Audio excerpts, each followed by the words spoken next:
sabotaged, but slow and self-congratulatory. They moved like molasses, not like Jagger.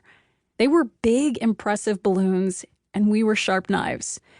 So, with a motto stolen from Charles Bukowski, what matters most is how well you walk through the fire.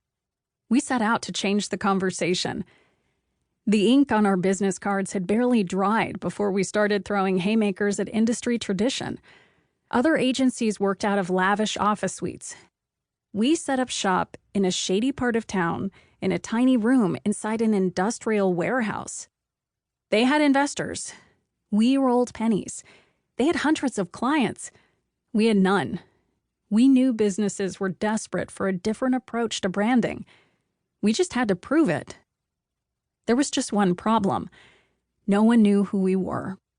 To survive, we needed a Hail Mary. It came in the form of a 6x9-inch paper garbage can. In an era when yellow page ads were all the rage, we spent the only money we had on a direct mailer. We designed it to look and feel like a galvanized metal garbage can. And when you pulled the lid, the copy read, "Trash the ordinary," in a handwritten font with our phone number and web address. Nothing else. It was weird, and it was brave. After getting our hands on a mailing list of nearby businesses, we mailed each one a copy and held our breath. Over the next several days, the phone started ringing, and people started showing up at Motto with a can in hand. We earned our first client, and ahead of the curve dentist who wanted to, in his own words, do something different.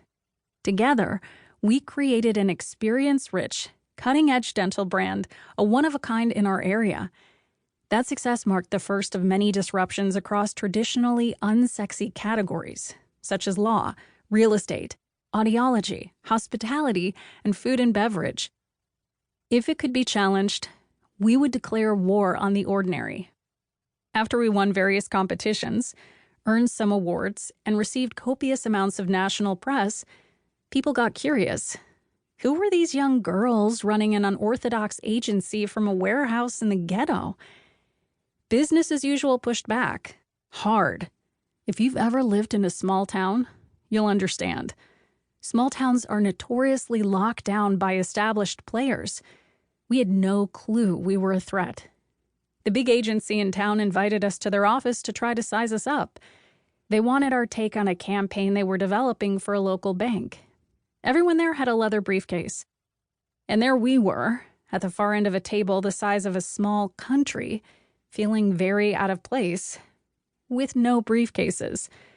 The creative director flung the work down in front of us. "What do you girls think?" We paused, all eyeballs on us. Ashleigh, isn't this Target's tagline? Sunny, do people really care if they get a free blender with a checking account? Just like that, the meeting was over. Yep, they had us escorted out. The CEO flung the door open and said, "You'll never be successful in this town." After a while, we started to keep score. Times we were sabotaged? 16. Times we got fired for the exact reason we were hired? 20. Times we were told our ideas were absurd? Hundreds. Times we were written off? Thousands.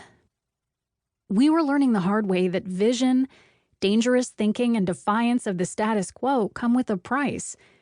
It made the first several years of building Motto a monstrous roller coaster. On one hand, we had nothing to lose. It was fun, real, raw. We loved every minute of it, and we helped cool companies do amazing things. But on the other, our guts hurt from the punches. We bounced checks, slept at the office, experienced soul-crushing defeats, and Sunny got so thin from stress and anxiety that her family staged an intervention. Most of all, we were lonely.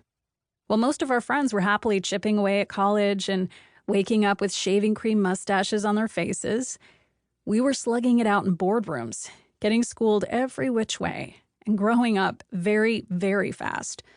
To broaden our appeal, mentors and family members suggested we dial back our crazy ideas, tame down the fluffy talk of vision and purpose, take whatever work we could get our hands on. Don't ruffle feathers or have such strong opinions. Be like everybody else. You have no idea.